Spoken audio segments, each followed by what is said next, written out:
एक बार इश्यार खुसरो का एक बड़ी सुंदर घटना है उसके जीवन की। वो बादशाह के पास गया और वो कुरूप था, सुंदर नहीं था, लेकिन विद्वान बहुत था। उसके अंदर बहुत शक्तियां थी, बहुत विद्वान था। राजा भी एक दिन उसकी मजाक उड़ाया। वो रोते रोते अपने घर आ गया और रहने लगा।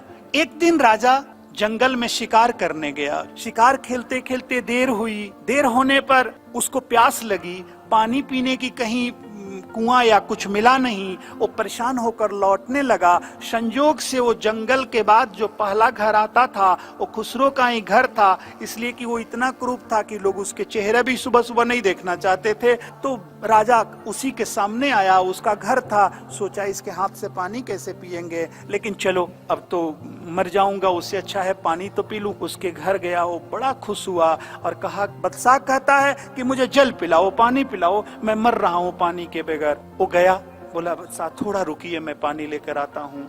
गया और 2 पात्र में पानी लाया।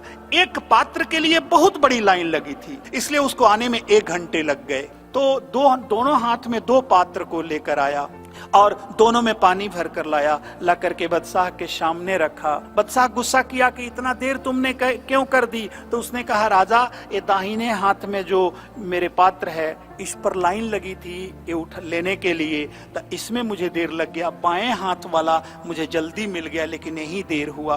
तो राजा ने सोचा कि ये बहुत देर लगी तो अच्छा होगा, चलो इसका पानी मुझे पहले पिलाओ। तो जैसे ही राजा उसका पानी पिया, वो पानी ठंडा नहीं था, गर्म था, अच्छा भी नहीं लगा। उसने क्या किया, उसको फेंक दिया। बोले कैसा पानी है। तो उसने दूसरा दिया।